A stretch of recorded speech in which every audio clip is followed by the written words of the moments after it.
So today I have another journaling process video to share. This is using the Your Creative Studio box from November 2021. I'm doing some junk journaling and making some ephemera in this little journal that I have that I've started to collect some of the items from the box and try them out in this little journal that I made. And it doesn't have stitched in signatures, it's just an easy twine.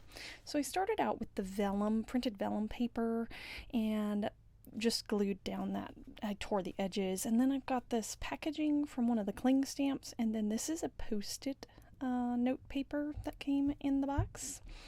And I'm just gluing that down to kind of cover up where I tore off this sticker from the cling stamp information, and I'm going to use this as kind of a double tuck spot, and it just is some beautiful post-it paper. So then I'm going to add tacky glue. I think this is like the Aleene's tacky glue, but my bottle's a little funky because I have foam wrapped around it, because I also use it sometimes to press whatever I'm gluing down with like a roller stamp thing. I don't know if that's making sense, but so it's covered up the label, but that's tacky glue. So I'm going to glue down just two sides and then clamp that up. And then I've taken the packaging from the bookmark that came in the kit, as you saw there, and I'm going to use that as another tuck spot on the other page. And first I want to add some deer, or I guess I'm just going to call this deer because I don't know what kind it is. So that's my vintage photo distress ink, and I'm just inking it up on the second press here. It's not a full impression because I didn't fully ink it. It's okay. I also added some water to those. And then for this bookmark packaging, I'm going to use these antique decorative scissors and just trim off the top part. I'll probably reuse the deer heads maybe somewhere, but I'm clamping those down, and I just glued the two sides as well. And then I pull out the washi tape, and I really wanted to add the washi here on the side, and also my incomplete stamping of that deer. I just kind of felt like it needed something over there, so I'm kind of looking how long do I want this to be, and decide that I'm going to trim it right here and glue that down. And that's kind of just like right in the edge there, and you can see my pages are wobbling around because it is just a twine binding there. So taking the clamps off, my little bag is that's not a bag, I don't know what I'm calling it, but anyway, it's dry. And then I'm figuring, what am I gonna do? There's this beautiful tag that came in the kit, and I decided to stick it into that little pocket there, so there's a pocket behind it as well. And also I made some tags or tickets from the ephemera in the box, or from the supplies in the box. I have this scrap cut off from an Edith Holden country diary of an Edwardian lady or something like that. I have used those pages in journals before, and so that was just in my scrap bin. And I've got this 3/4 inch circle punch that punched out the edges there perfectly. Now my second scrap here is a little small, so that's why I go with this polka dot or dot patterned piece of paper instead, because then I can trim it off pretty easily. But even with those guidelines, I still couldn't cut it straight, so you see me trimming a little extra there. Yeah, straight is a challenge. Maybe I should have used a paper cutter, but you know, I don't mind the rough look here. And then my favorite little punch that cuts the corners off makes it look just like a perfect little tag. Zooming in here so you can see, that's my vintage photo distress ink, which I love to use to just give that vintage look. And then I don't know, somehow I tore the paper, so I'm just gonna go with that and ink that up as well. So I have the polka dot side here, and then the book page on the back. And then I absolutely love the stickers that came in this kit, especially the ones that come on that clear backer, because I can just look right through the backer and decide what I like. And so you see me here kind of trying out different things, and I really wanted to use the stamps too, and I end up going with this bird stamp, and just, I don't know, I like the colors better, so I'm gonna ink that up. There's a little excess there I needed to trim off, and then stick this sticker down, and I'm just gonna kind of collage some elements together on this side of the tag, and then the other side can be written on. And then I pull back this printed vellum paper. It had these tree branches and has that beautiful twiggy look, which I thought went really well with the bird.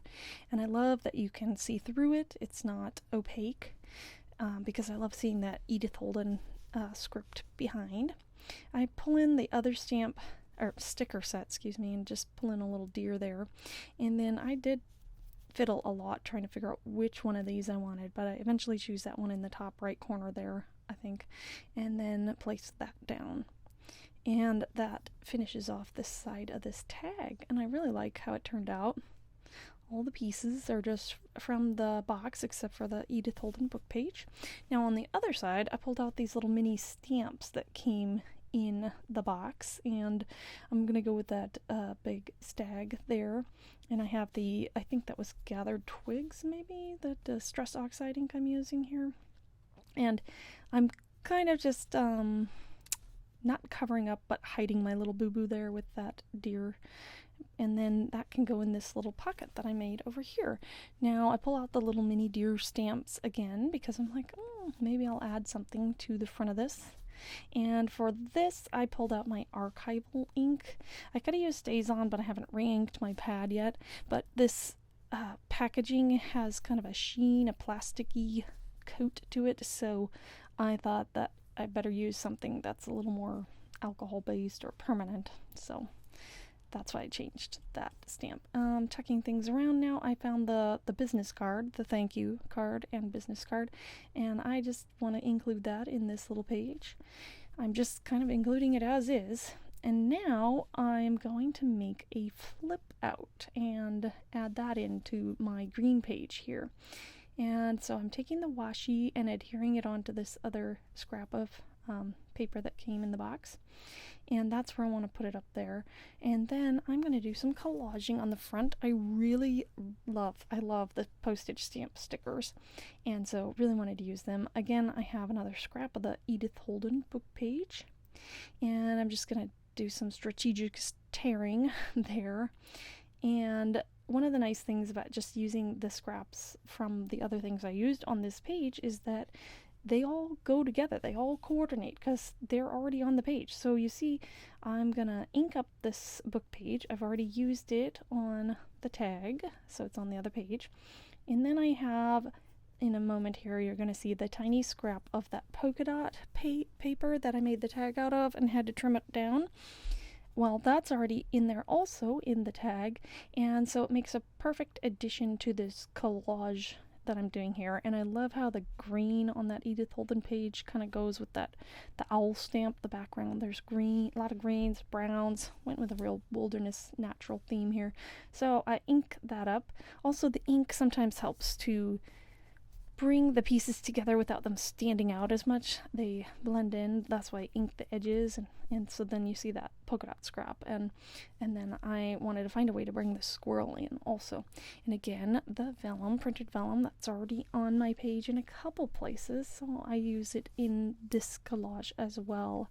And so those things where you're repeating elements, not only is it pleasing to the eye, it's also, it coordinates perfectly because it's already in there. So you know the color is going to go because it's the same color. And then I'm able to put the squirrel down. And I really wanted the vellum to stick out on both sides. And then, of course, it's hanging off the edge, so I just trim off the excess there. And it's a nice little element to my page, and then I can have writing on the back, or it could be hiding something. And so I love adding little flip outs and things in junk journals, but I also like to be able to have room to write. I don't necessarily, if it's not a writing journal, I might not write a ton, but I want to include, I can't talk today, a memory or something. So that finishes off this little journaling process here, and I'll just give you a little look close up at all the different elements. This box had some really beautiful prints in it, but it was very wilderness, so I wasn't sure what to do with it at first, but I like how this little spread has turned out. I hope you enjoyed watching and have a wonderful creative day as always.